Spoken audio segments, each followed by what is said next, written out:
I, William Rookker, born in 1926 in the Netherlands and came to the United States in 1950. Right? In 1950? Yeah. You moved to the United States? Yeah.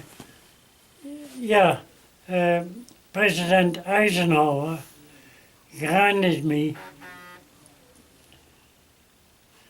personally to come to America because in the Netherlands I was by the underground army.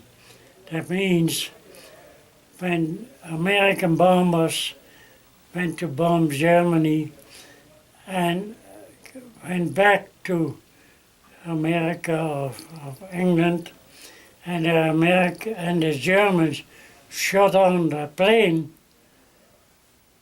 then the crew who jumped out, we were the first one to try to get them before the Germans did. So we get them back to freedom. Mm-hmm.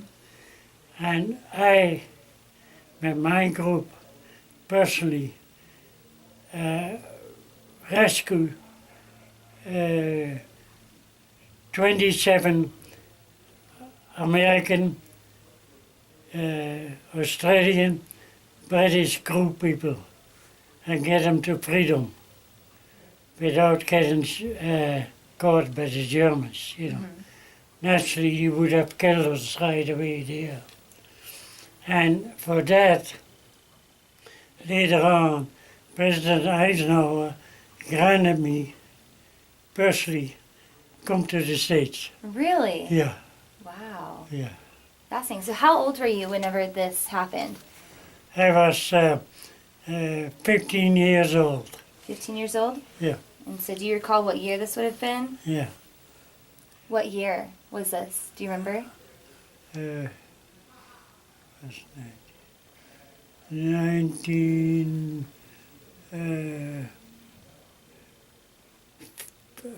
I believe 1950. I don't know. I gotta. Mm-hmm. Yeah, so if you're born in 26, 15 years. So maybe 1941, 1940, Yeah. something like that. He told you to come to the States? Yeah. Yeah. Okay. So tell me a little bit about your family background, where you grew up. Do you have any siblings? Tell me a little bit about you growing up. I come out of a big family from 14. 14 children? Yeah. Oh my goodness. Are you the oldest, youngest? No, I was the fourth one. Oh, the fourth oldest? Yeah. Oh, wow. So, It's a big family. And when the Germans invaded the Netherlands, when you are 15 years old, you need an identification card. And on that card, there was on which religion you had. And that way they could tell right away if you were Jewish or not, you know. Mm-hmm. And firstly the German, I was working that time on a dairy factory, making, tapping chocolate milk in glass containers, you know, or something. And the first thing the Germans did, closed us all, you know, they took all that chocolate and everything back to Germany. And then you had to make in close to my hometown, there was a big, huge field, and the Germans picked up all the men who could work and use a shovel to clear that. You want to make for the German fighters planes in airfield. And I stayed there a long time. And eventually, one day I took off, and joined the resistance, fighting the Germans, and attacked them, the convoys and things like that. And you were only about 15? Yeah. Oh my goodness. And but I was a big guy, a Rookker, but I wasn't. And my deal was, I want to do something, And I kept on doing that for a long time. And I have to think a minute. Can I? So, eventually, when the Germans caught me and put me in that German concentration camp, Dachau, what I was in, and we have to work, and every day Germans came and took 10 or 20 people, put them on a truck, and took them out, and we have to work. See, on night when the bombers hit on Germany, and houses and everything get hit, and some German people were still in shelters, couldn't get out. So we have to dig and dig to get those under control of German guards, get these people out. And one day, when they had a big hole, somebody could get in, and we had flashlights. And one day they let me down. And when I came down, I heard a big scream, and a young lady, grabbed me by my hair, scared the heck out of me. Yeah. I didn't know what was in there. And she was in there almost 10 days by herself. And I said, how you keep alive? And he had the Germans like sauerkraut, sauerkraut? Sauerkraut? Uh-huh. And she kept eating sauerkraut. That's what she stayed alive, And she would let me go, she hugged me and kissed me for freedom, But eventually she got, we let go and get out. And later on, that's what I said, General Eisenhower granted me for all what I did to come to America, Wow, and you were just a boy. Yeah, and when I came here in America, the people, a lot of them heard about me and my story, and they were all lined up, anxious to meet me, Really? and talk to me, and some priest, and you name it, And he said, so Mr. Rookker, we keep you here in America, and what you think you want to do? I said, I want to use my hands, start working and do everything I can to repay my gratitude for you people to bring me here, And he interviewed me on Friday evening, and I start working on Monday afternoon. Where were you working? By the Rio Grande Steel Company. A what? Rio Grande what? Steel. Steel company. Yeah. Okay. And there was 300 people working, Americans. And I was the only foreigner who was there. So everybody had his eyes on me. And did you already speak English? Like you spoke English pretty well and able to And- communicate pretty well? Yeah, well, in Holland, one on the school, on the low grade, they already start teaching you. And one of the deal is learn English. English is famous all over the world, you know. Right. And you couldn't believe that they did that, you know. And the funny part was when I started working there and I had to get a screwdriver, you know, and he told me, Bill, go to the tool room and ask for a screwdriver. And I never forget that. I went over there and I said, and everybody, you know, I was the only Dutchman. Everybody said, up the man said to me, "And Bill, what can I help you with?" I said, "Sir, I need an American screwdriver." And he started laughing. Yeah. He said, "Look at all the screwdrivers, all made in America." Yeah. But a Phillips screwdriver in Holland, we call that an American screwdriver. Yeah. Well, you had to know that all, you know. But everybody was so grateful to help me and do whatever they could to get me through, you know.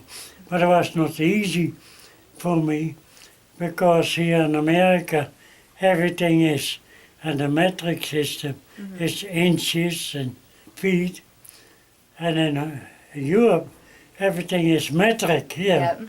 I used to. Yep.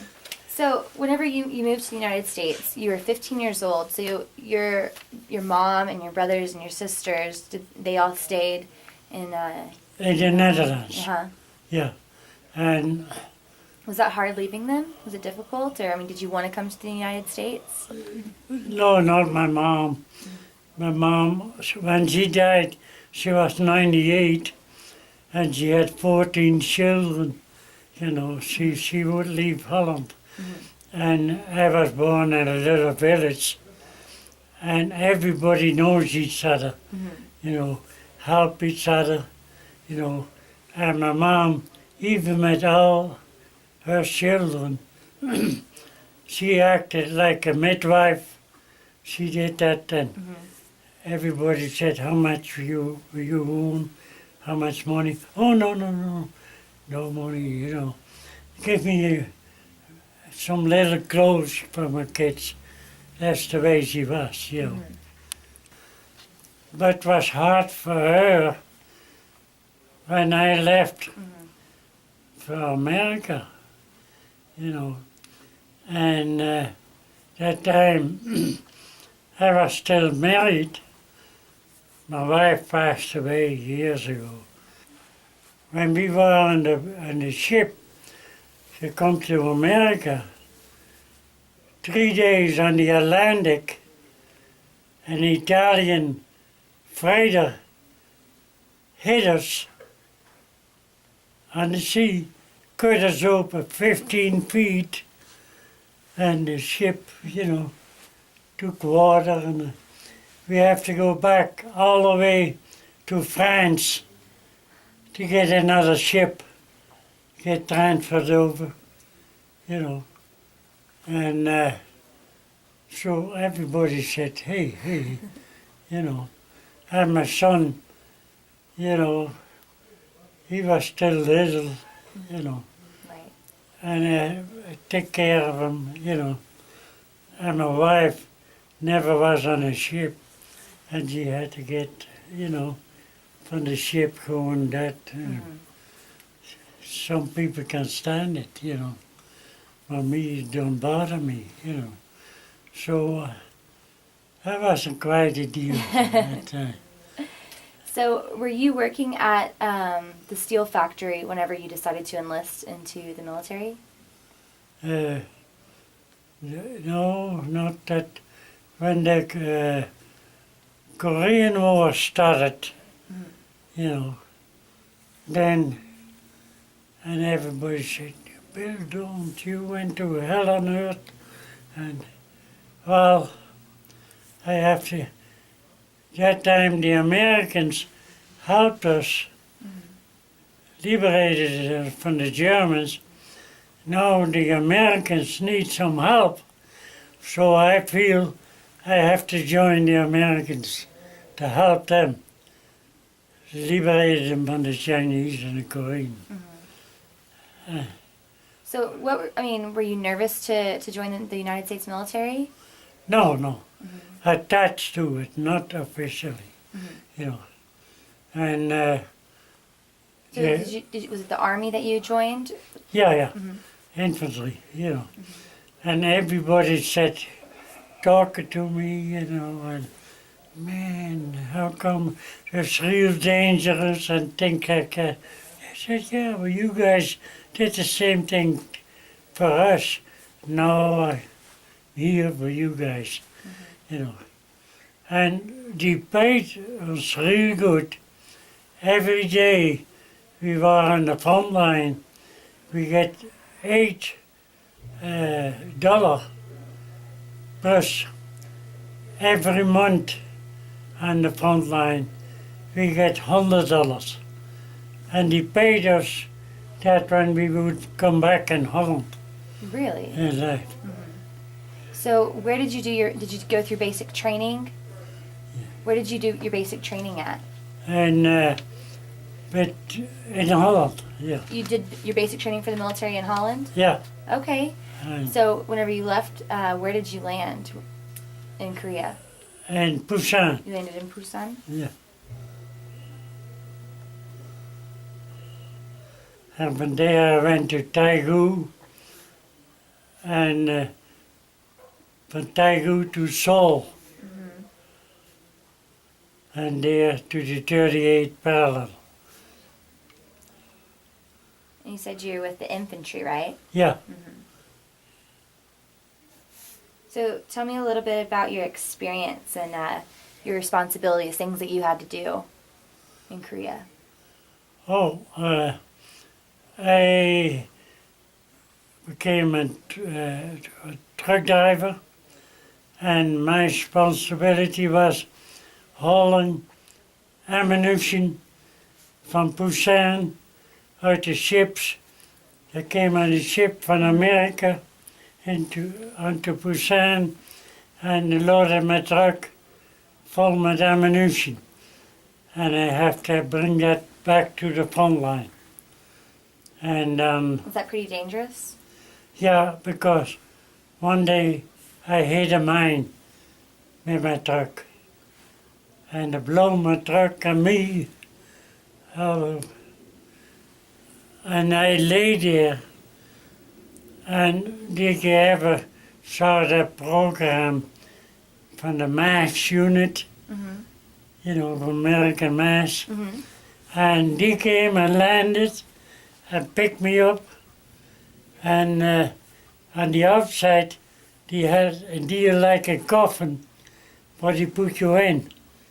And then from out the cabin, from the pilot, they had some tubes for your mount and things that, you know.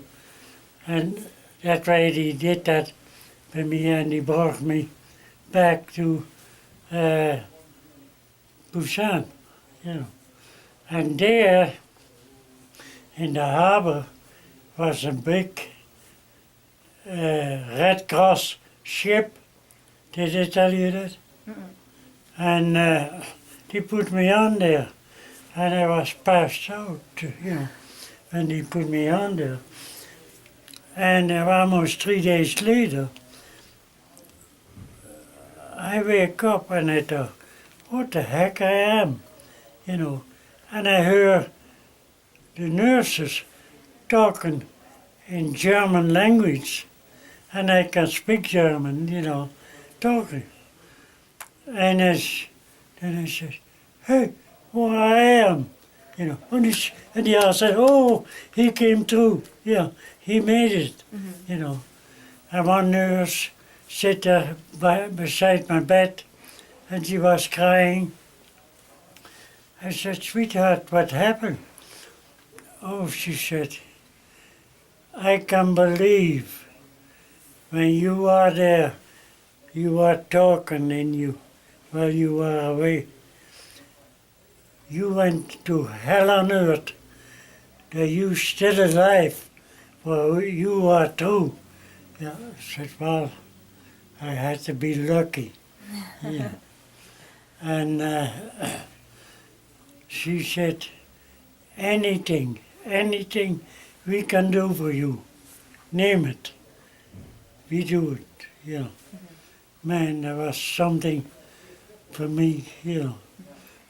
Was that the only time that you were ever hurt or injured while in Korea? Yeah. That was the only time? You're lucky, you're lucky. Yeah. Sometimes really close, you know.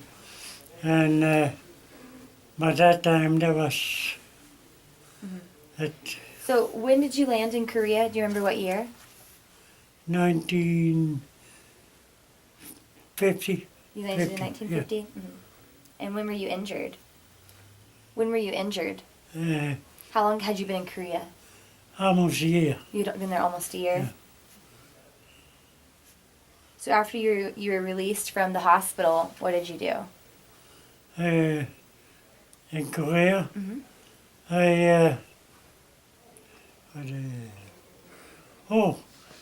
they sent me to, from Korea, they sent me to Tokyo because I still have my combat gear, you know.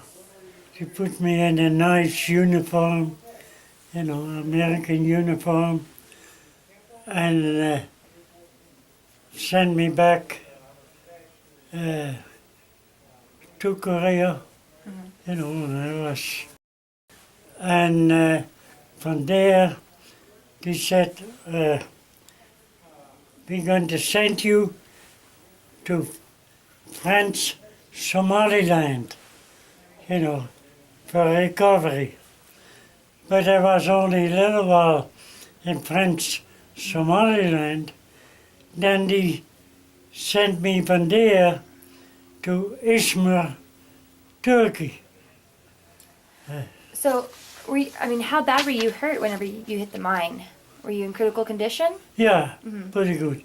I was lucky because on the mine I had some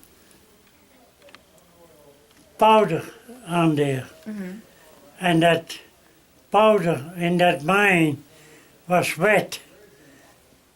When that would have been dry, I wouldn't be here today. Right. You know, but luckily that it was wet. And from there they said, we want to ship you to Izmir, Izmir, Turkey.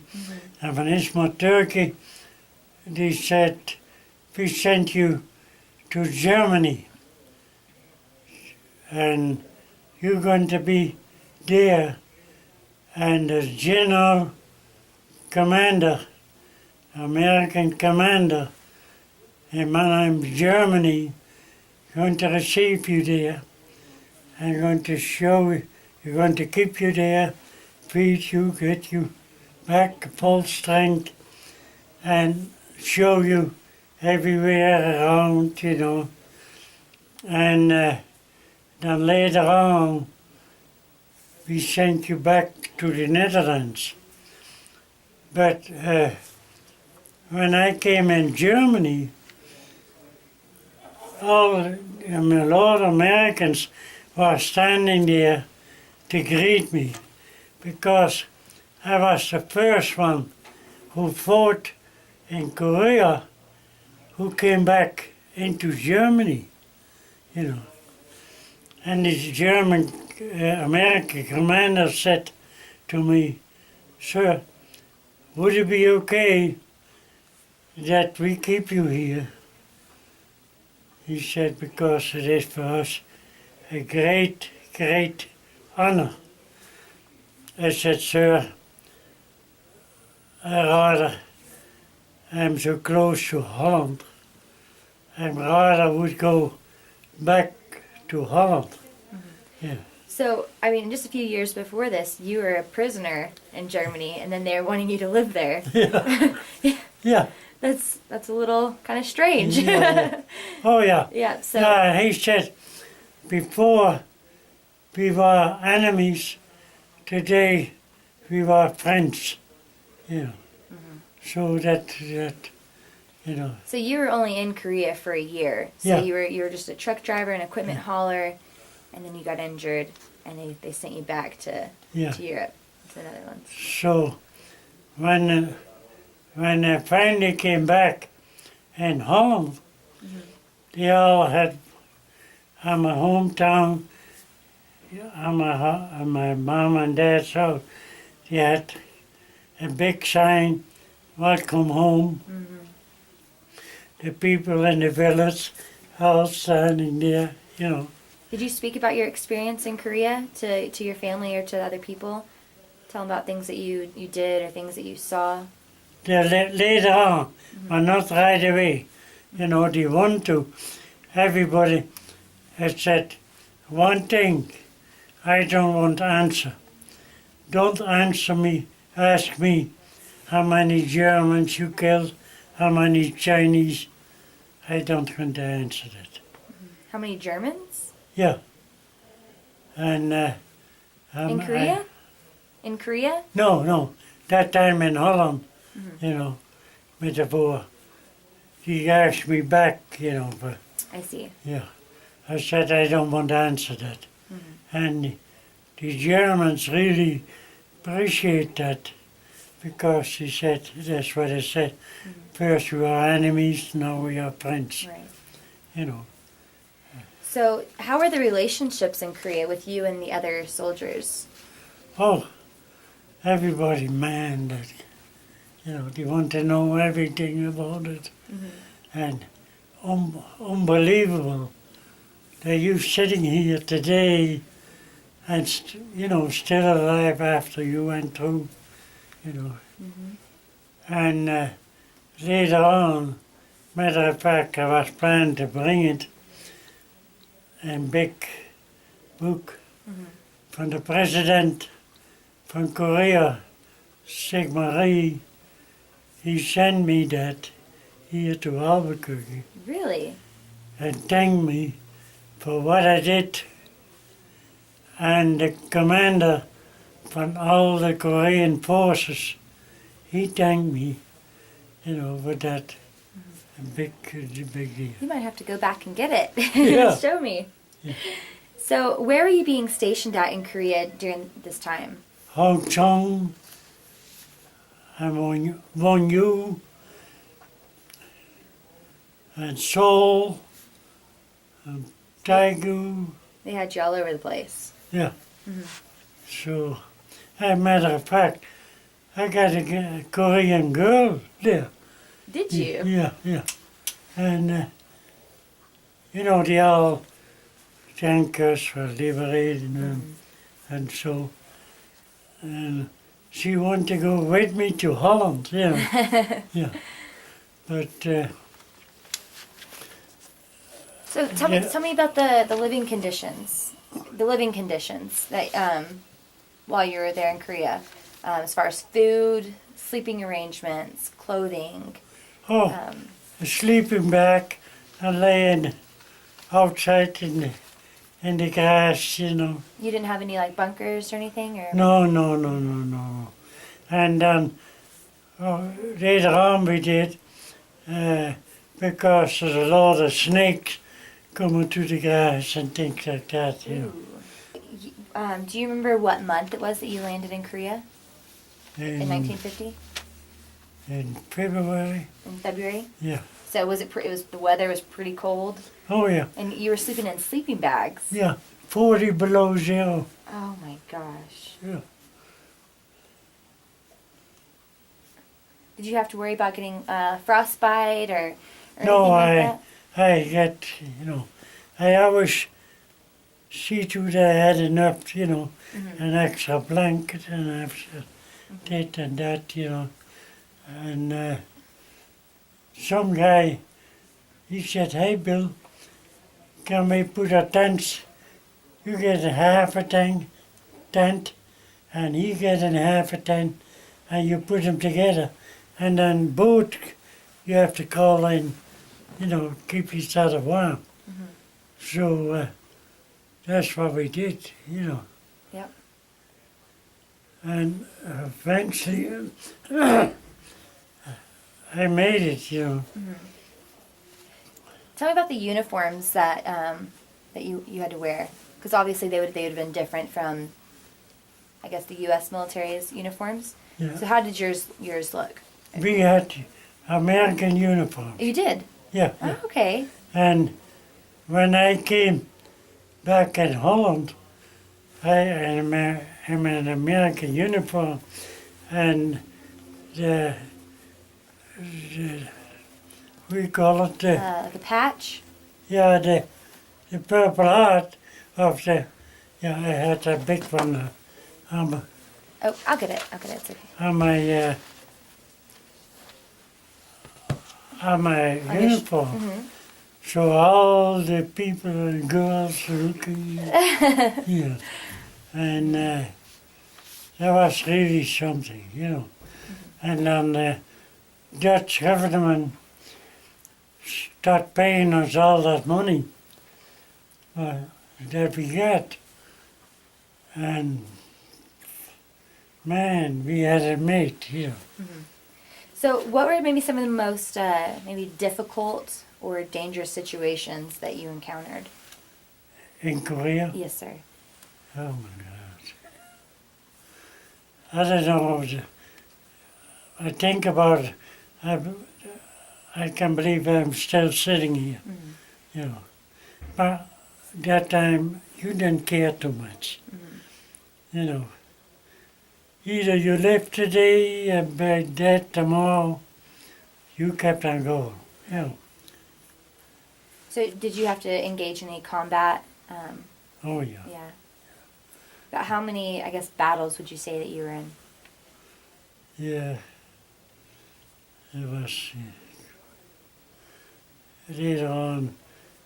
I was in Indonesia. Yeah. But how many battles were you in? How many times did you have to, I guess, engage in like a warfare or open fire? Quite a few. Quite a few times. Yeah. Yeah. But you want to forget that, Right. Said I made it. Yep. Yeah. So, what were maybe some of the most pleasant or rewarding memories that you had from while you were in Korea, besides seeing your brother and? From that time,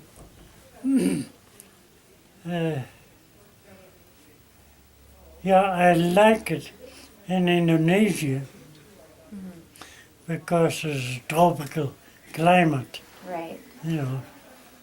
And noontime, when you are eating lunch, you don't even have a shirt on. So hot, Yeah. What were you eating for lunch? A lot of things you eat there is rice. You eat a lot of rice. A lot of rice.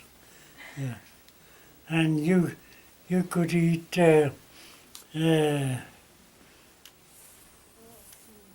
anything, But rice was the main course, even for the Indonesian people,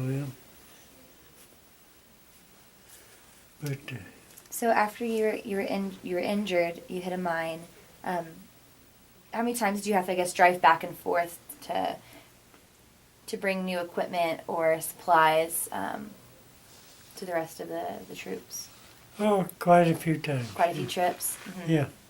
And this is the one that got you and put you in the Yeah. hospital. So what did you do after you returned back home? Oh, see what it is.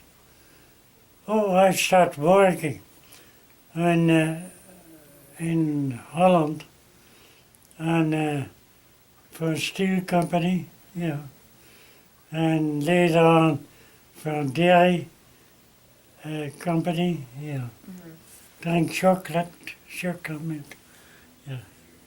So you lived in the Netherlands for a couple more years. So Yeah. you returned You returned back home in 51. Yeah, And then you moved back to America yeah. in what year? And I moved back to America in 57. In 1957? Yeah. Is there anything else that you can kind of tell me maybe or explain about the Dutch Army? How maybe it differed maybe a little bit from the U.S. military or any other kind of stories or Yeah. anything at all? The difference is the Dutch army really had to be, the American army is more or less, heck, what the heck, we take it, the different, But no, so far as food and everything, it was excellent, yeah. Right. So, and I was proud, want van Holland in Korea, die sent een ship met all kind of equipment to Korea. And die had, for the Dutch forces in Korea, die had some Dutch gin, And I don't drink gin. But when I was going to Busan in the jeep, and I had the front window down, only I had a little bar, in the front with hooks on it, because the guerrilla fighters from there, when they saw us coming, they put in copper wire across the street and hit it close on the tree. So when we hit it, would cut our throat. So we all kept that wire cutter up. That would cut us, You have to find out all kind of things, Oh my goodness. So out of the 1,200 troops from the Netherlands that were there in Korea, do you know how many died? Quite a few. Our commander, the colonel, he got killed. Do you have a number possibly? How many were killed?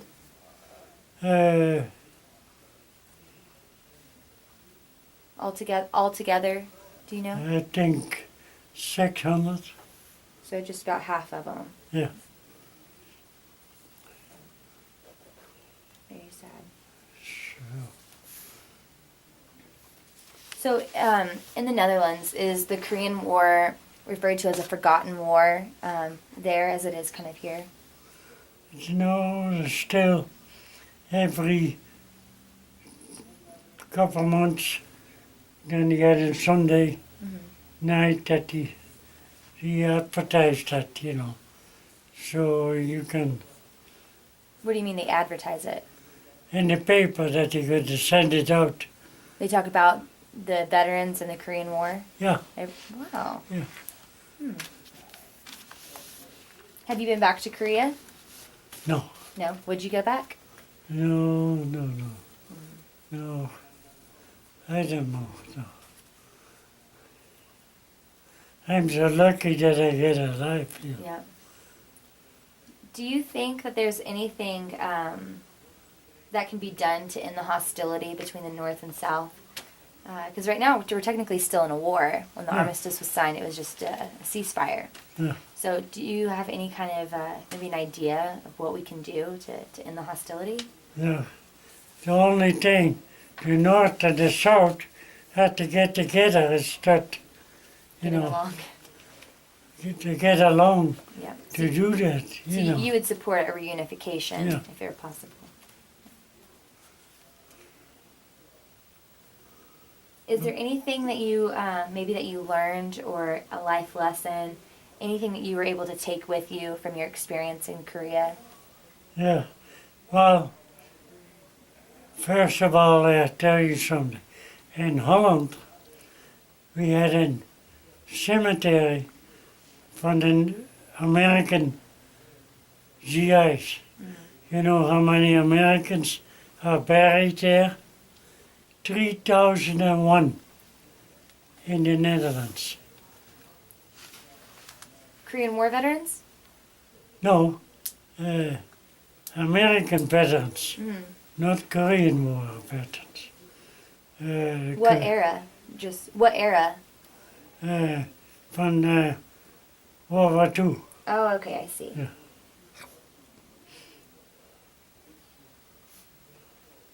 And every year there's a lot of families coming from America, visit the grave in Holland from her son, her dad, or whoever. Right. And every month, so many classes from the schools come to visit there and put flowers on all those graves. You know, from the tank, from the Netherlands to you guys. You know, nobody in the world would do that except Holland. You know, and never forget. You know. So you're saying that the schools will go out there and they have the students put flowers out. Do they educate their the children pretty well on the wars and the Korean War? Oh yeah. Oh yeah, they get even in what's the biggest that wall and map, you know, the big map, the route the Americans when they landed there, how they followed that, you know, and where they get killed and things like that. In Korea? Yeah.